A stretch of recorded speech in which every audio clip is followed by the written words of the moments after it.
ఈ రోజు రెండవ రోజు నిన్న ప్రారంభమైంది పచ్చదనం స్వచ్ఛదనం కార్యక్రమం 9వ తారీఖు వరకు జరుగుతుంది.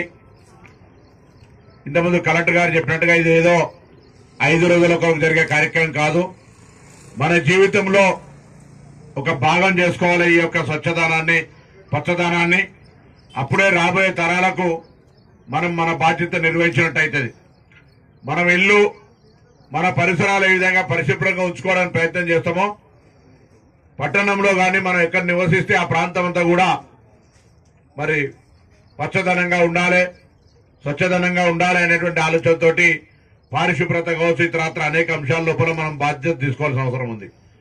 కాబట్టి దయచేసి అందరూ కూడా ఇలా మనం అందరం కూడా ప్రతిజ్ఞ చేయాల్సిన అవసరం ఉంది. మనకు భవిష్యత్తులో మన రాబోయే తరానికి మనం ఎటువంటి పొరపాటు చేయకుండా వాళ్ళు కనీసం ఆరోగ్యంగా బతకాలంటే, ఎందుకంటే ఇప్పుడు చూస్తా ఉన్నాం పేర్లు చెప్పలేనన్ని వింత వ్యాధులు, చిన్న వయసులోనే కిడ్నీలు ఫెయిల్ అయి డయాలసిస్ పోయి చిన్న వ్యాధిలోనే గుండె నొప్పులు వచ్చి ఆకస్మిక మరణాలు అనేకంగా మారుతున్నటువంటి ఇటువంటి పరిస్థితులను అధిగమించడానికి మనం వీలైనంత వరకు స్వచ్ఛంగా గాలిని పీల్చుకునేటువంటి గాలి గాని, మనం తాగేటువంటి నీరు, ప్రధానమైనటువంటి ఆరోగ్యానికి ప్రభావితం చేసేటువంటి గాలి, నీరు, మనం తినేటువంటి తిండి, మూడు మన శరీరంలోకి ఈ మూడును కలుషితమైపోతున్నటువంటి పరిస్థితుల్లో వాటిని బాగుండాలనేటువంటి కాపాడుకోవడానికి మానవ తప్పిదం జరగకుండా మన బాధ్యత నిర్వహించాలనే సందర్భంగా ప్రభుత్వం ఈ కార్యక్రమం తీసుకుంది.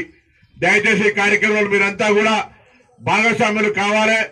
ప్రభుత్వం ఎన్ని కార్యక్రమాలు తీసుకున్నా ప్రజల సహకారం లేకుంటే ఆ కార్యక్రమాలు విజయవంతం కావు. అందుకే ఇటువంటి ఒక సమావేశాలు, సభలు పెట్టుకొని మనం బయట పోతే చూస్తూ ఉంటాం. మహనీయుల విగ్రహాలు ఉంటాయి. మహనీయుల విగ్రహాలు ఎందుకు పెట్టుకుంటాం? వాళ్ళు ఆనాడు సమాజం కోసం పోరాడినటువంటిది.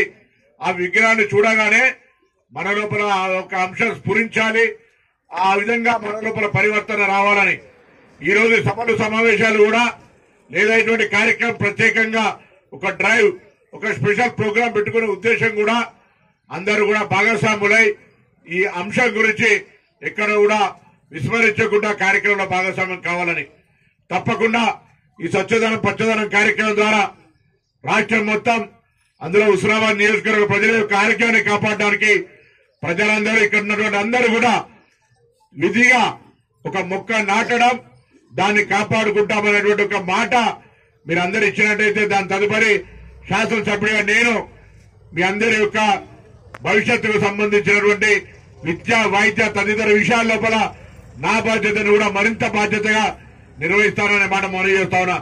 ఇంతకుముందు పెద్దలు చెప్పినట్టుగా మీ పుట్టినరోజులు పెట్టుకుంటారా, పెళ్లి రోజు పెట్టుకుంటారా, పెద్దల జ్ఞాపకార్థం పెట్టుకుంటారా, కానీ ఒక మొక్క నాటాలి, దాన్ని కాపాడాలి అనేటువంటి ఒక నినాదాన్ని, సంకల్పాన్ని గట్టిగా తీసుకోవాలని మీ అందరికీ నేను ఈ సందర్భంగా విజ్ఞప్తి చేస్తా ఉన్నా. సరే, ఇప్పుడే పెద్దలు కొత్త చెరువుకు సంబంధించి చెప్పినారు. ఈ విధంగా వెళ్తా ఉంటే కానీ నీళ్లు వస్తా ఉంటే నీళ్లు నిల్చుంటుంటే కొత్త చెరువుకు సంబంధించి ఈ విధంగా ఒక బ్రిడ్జ్ కడితే ఇక్కడి నుంచి అక్కడ కనెక్ట్ అవుతుందని ఎప్పుడు ఎవరు చెప్పలేదు. తప్పకుండా జిల్లా కలెక్టర్ గారు ఇప్పుడే ఇరిగేషన్ శాఖ అధికారులకు సూచన చేయడం జరిగింది.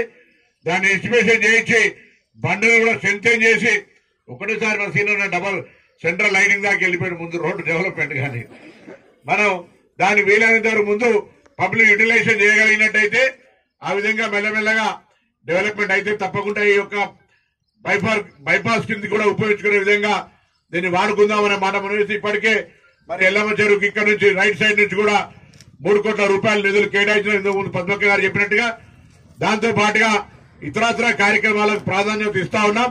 తప్పకుండా ఇన్ని కార్యక్రమాలు జరగంగా కూడా ఈ పని అయితే బాగుంటుందని ఎవరైనా కూడా చెప్పేటువంటి హక్కు ఉంది. ప్రజాపాలన మేము చెప్పిందే మేము చేసేదే కాకుండా మీరు కూడా సలహా సూచనలు ఎప్పుడైనా రాజకీయాలకు అతీతంగా ఇవ్వచ్చు అనేటువంటి మాట ఈ సందర్భంగా మరొక్కసారి మీ అందరికి విజ్ఞప్తి చేస్తా ఉన్నాం. ఎన్నికల వరకు రాజకీయాలు ఎన్నికలైన తర్వాత అన్నట్టుగా ఎక్కడైనా ఈ సమస్య ఉంది, ప్రజల సమస్య ఉంది, తప్పకుండా వాటి పరిష్కారానికి ప్రయత్నం చేస్తాం. ఇలా వర్షాలు పడతా ఉన్నాయి. చాలా కాలం నుంచి రోడ్లు నిర్మాణంలో 8 నెలలైంది. రాష్ట్రంలో ఉన్నటువంటి ఆర్థిక పరిస్థితి తెలుసు.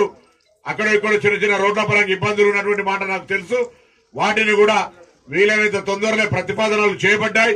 పంచాయతీరాజ్ శాఖ కావచ్చు, లేకపోతే గిరిజన శాఖకు సంబంధించి కావచ్చు, లేదా ఇతరత్ర అనేక కార్యక్రమాలు జరుగుతూ ఉన్నాయి.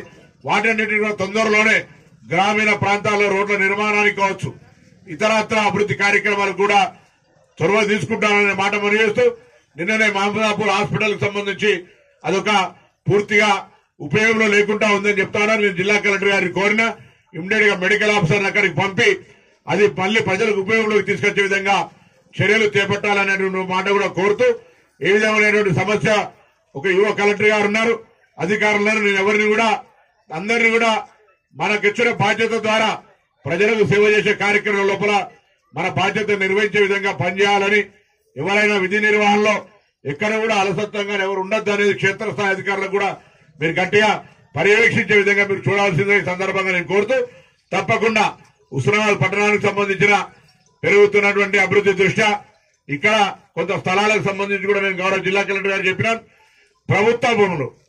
ప్రభుత్వ భూమి మీద ఎవరు ప్రైవేట్ వ్యక్తులు కన్ను వేసినా దాని వెంటనే తీవ్రంగా పోలీసు శాఖ ద్వారా అటువంటి జాగాల కబ్జా లేకుండా చూడాల్సింది ఈ సందర్భంగా. ఎందుకంటే చాలా మంది మా గవర్నమెంట్ జాగా ఆయన కబ్జా చేసిండు, అయితే మా జాగా ఈయన కబ్జా చేసిండు అనేటువంటి పరిస్థితి ఉంది. అటువంటిది ఎక్కడ కూడా ఉండకుండా చూడే విధంగా చర్యలు తీసుకోవాలని ఈ సందర్భంగా నేను కోరుతూ